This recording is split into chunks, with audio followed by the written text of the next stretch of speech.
Hello everyone, I am reading another chapter today. I know that's why I'm wearing my same outfit, a Harry Potter hat. You'll notice from my last video. It's because I just recorded the other one like 2 minutes ago. I just wanted to get a couple of these done so that I could put them out back to back. Okay, so this is Life is Pain, Chapter 7, Pain as a Responsibility, for the hero who needs therapy. Our quote is from Doctrine and Covenants 101:4. I have suffered affliction to come upon them.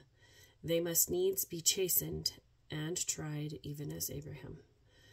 God is so smart. I know that is the understatement of the universe, but it feels good to type it out, so I did.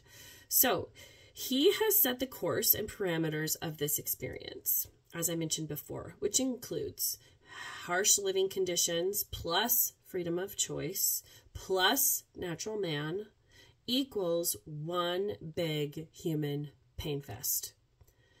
But also, as I said before, God does not cause pain. We create pain for ourselves and one another. We blunder along in a harsh world, creating more chaos than necessary with our sensitivities, our selfishnesses, and our maleficence. Luckily, we suffer from our own sins and transgressions as a consequence, and thus we have learned as a people some mitigating parameters for ourselves. I like to refer to them as social fail-safes, which include, but are not limited to, religions, list of moral standards to uphold, the law with its community agreed upon societal scaffolding, and many social nuances which sort us out into those who can learn to be acceptable and those who won't and can't. Do not shit the messenger. I'm just listing what the truth is. These fail-safes attempt to mitigate too much chaos.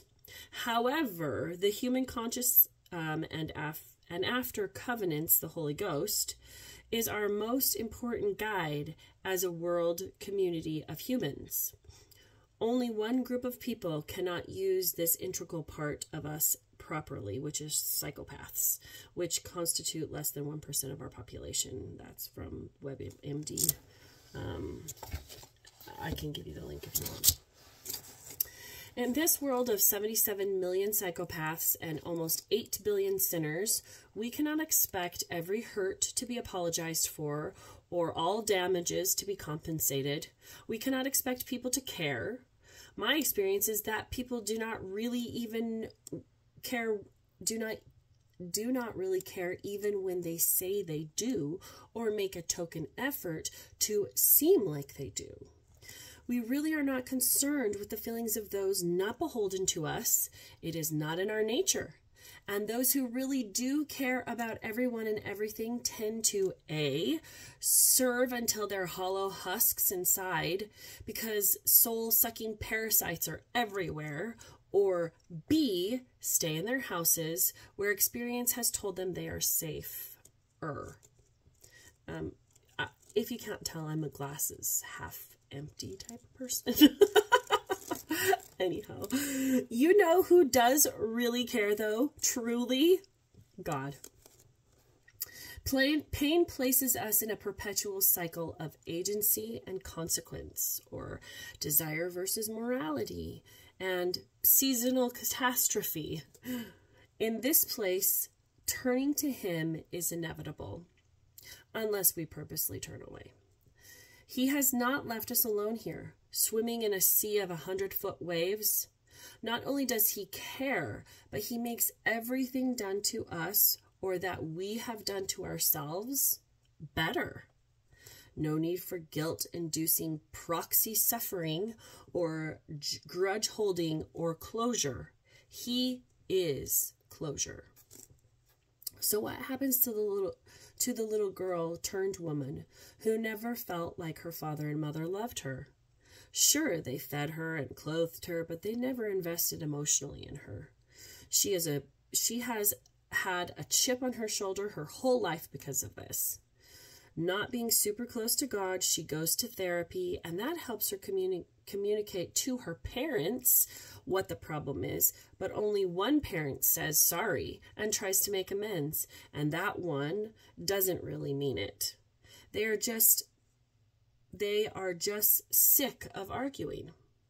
So she is hurt all over again, while she waits for her other parent to get a clue and let go of their pride and realize they did not do the best they could and they need to admit it.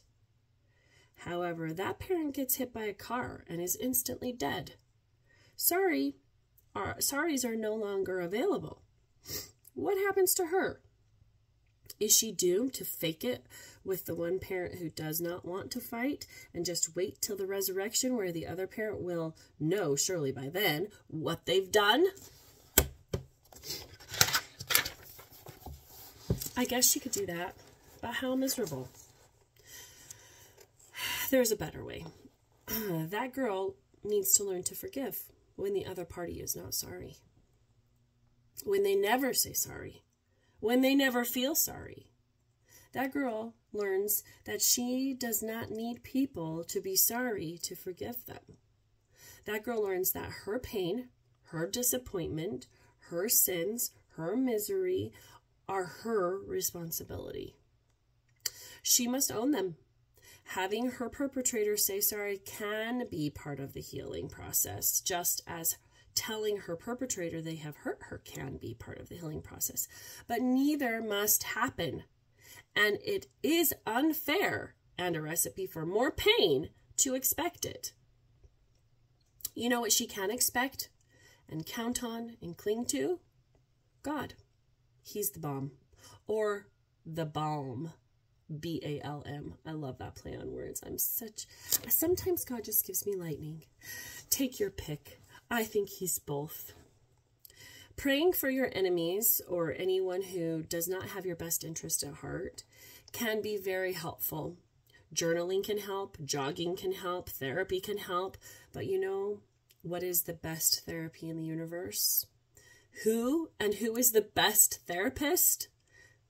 God. It takes probably the same amount of time and work as therapy, but he is monetarily free. I submit even the worst, most terrible hardships and pain can be completely talked through, healed by the master of the universe. And that is a bonus you do not get in worldly therapy. Actual healing, I mean. Not that I am qualified professionally to give you advice, but this is my book you are reading or that I'm reading to you. So I will tell you what I would say to you if you were a personal friend of mine. I would suggest you schedule 1 hour a week of private, intense, out loud or silent, depending on what you want, conversation with God about your particular pain. You talk, it's going to start out that way where all you do is talk, but you also have to learn to listen. I would add 10 to 20 minutes a day of meditation. Begin with a meditation question like this. Dearest Father, what can I do today to heal? Then listen. I would also suggest you pray for your enemies and friends each day. Put your heart into each of these activities like it's life or death. Just see where that gets you. I dare you to do that. Why do you think this is important? Are you trying to just live through your pain, or are you trying to become like your Father and have joy? We live in an entitled world where everyone thinks everyone else owes them something. An apology is one of those things. We live in a world where words are contrived as weapons, but really they are not weapons unless you accept them into you. You can reject them, you know. We also live in a world desiring safe spaces from all pain, the eradication of violence and catastrophe by means of violence and catastrophe, outsourcing of one's personal and financial obligations to large entities like the government, and social cancellation of any human speaking truth in opposition to the talking points of the great and spacious building. Ironically, those in raptures over these social pitfalls also want everyone else to do the work of accomplishing their utopian goals. The problem with this mindset is that it takes the individuals with their calcifying offense and pain, and individual responsibility for that pain and offense out of the equation. Maybe I should read that again because I confused myself. That's what's so great about this forum. I can just do whatever I want. The problem with this mindset is that it takes individuals and individual responsibility for that pain and offense out of the equation. May I submit to you that these goals are the goals of humans who play the blame game and who are unwilling to take responsibility for their own pain, make it better, and tell others how to do the same. Pain is your coach. It's your trainer. It's your biggest mountain to climb. It's your most difficult mental game. If you can use God to put your head in the right space so you can take responsibility for your pain, you can win this thing. Disclaimer: you cannot take responsibility for the actual acts of harm and sin perpetrated against you. I am not saying that you can. Those that knowingly and maliciously hurt people will be held responsible. By an almighty God who will judge them. But you can and must take responsibility for your pain and resentment that results from that.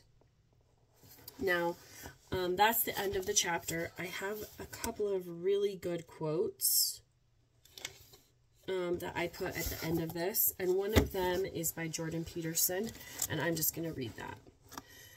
You can suffer pointlessly without becoming bitter, and you can't become bitter without you cannot. Did I say that? I'm sorry, I don't know if I did. You cannot suffer pointlessly without becoming bitter, and you cannot become bitter without becoming cruel.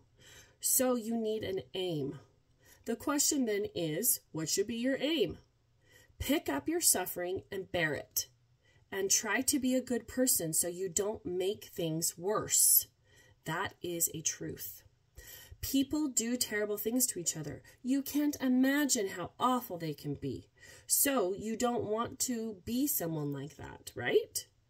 Now, do you have a reason to be like that? Yes, you have lots of reasons to be resentful about your existence. Everyone you know is going to die. You too. And there's going to be a fair bit of pain along the way. And lots of it is going to be unfair. It's like, yeah, no wonder you're resentful. Act it out, your resentment, and see what happens. You make everything you're complaining about infinitely worse. There's the idea that hell is a bottomless pit, and that's because no matter how bad it is, some stupid person like you could figure out a way to make it a lot worse. What do you do about it? Well, you accept it. Life is suffering. That is what the religious people have always said. Life is suffering. Yes. What do you do in the face of that suffering, though? Try to reduce it. Start with yourself. What good are you? Get yourself together so when something terrible happens, like your father dies, you're not whining away in the corner. You can plan a funeral. You can stand up solidly so people can rely on you. That's better than being a victim. Of course you're a victim, but pull yourself together. You know how to do that. You know what's wrong with you. You know there's a few things you could polish up a bit. So polish them. Then your eyes will be a little bit more open. Continue this process until it's well on its way. Then maybe you can move on to other people tentatively. Can you make peace with your brother? That can reduce a bit of suffering. Great, do it. And then move outward, slowly. This is how to alleviate suffering. Be a better person. It's hard. It takes responsibility. But everything you do matters. And you have to carry it with you, the good and the bad. So do good. And take responsibility. That is Dr. Jordan Peterson, and from an excerpt from a speech he gave, and I paraphrased it and took out the cuss words. And this is one from Terrell and Fiona Givens. As an inmate of a concentration camp, Corrie ten Boom heard a commotion and saw a short distance away a prison guard mercilessly beating a female prisoner. "What can we do for these people?" Corrie whispered. "Show them that love is greater," Betsy replied. In that moment, Corrie realized her sister's focus was on the prison guard, not the victim she was watching. Betsy saw the world through a different lens. She considered the actions of greatest moral gravity to be the ones we originate, not the ones we suffer. That's from The God Who Weeps. And that's the end of the chapter.